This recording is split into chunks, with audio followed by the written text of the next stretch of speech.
Deathground is basically a dinosaur horror game where you're trying to complete missions while being hunted by smart, aggressive dinosaurs. The game's in early access and supports 1 to 4 players, so you can go solo if you want that isolated feeling. The game does have some drawbacks that are worth mentioning, but first, what makes this even stand out is that the dinosaurs actually hunt you using sight, sound and movement detection, and they can supposedly learn from what you do, though whether that's always working as intended is another question entirely. The game drops you into this abandoned research facility called AEON, where everything has gone wrong and dinosaurs are loose everywhere. Your job is to finish whatever objective the mission throws at you, and then get out alive. These objectives change between missions. Sometimes you're activating pumps, sometimes scanning raptors, sometimes hacking terminals, or collecting samples. But honestly though, once you get past the atmosphere, most missions boil down to the same formula. Go here, interact with thing, find keycard, activate terminal, and repeat. It gets repetitive pretty quick. The game only has 3 maps right now, which is not a lot for a game that has been in development for 5 years, since its Kickstarter. The maps are pretty big though, with lots of rooms, vents and hiding spots. The maps have different themes like botanical labs or medical facilities. Each time you play, some stuff is randomized, so it's not exactly the same run. You'll find various items lying around like keycards, fuses, bottles and healing syringes. The Dinosaur AI is where things get interesting when it works.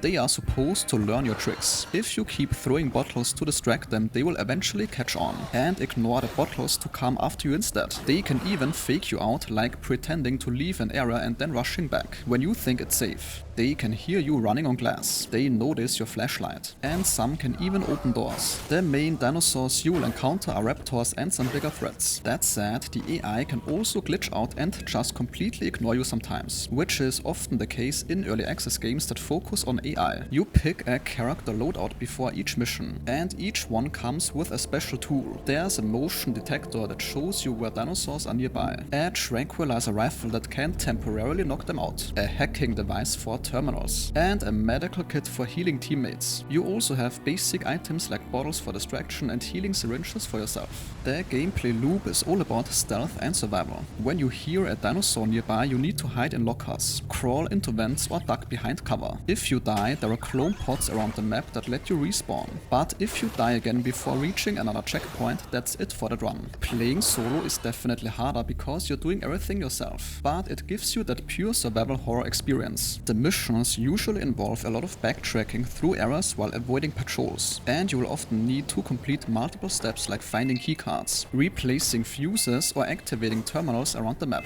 It's a lot of fetch quest type of stuff. Right now the game has 3 multiplayer maps, 1 solo mission, 6 characters, 4 loadout types and a handful of dinosaur species. The developers want to add more dinosaurs, maps, items and mechanics. There are definitely bugs and rough edges since it's early access, and you can tell it's not a polished experience. Some people who backed it on Kickstarter are not sure the 5-year wait was worth what's here now. And that sentence concludes today's video. If your time was respected, a like or comment is very much appreciated.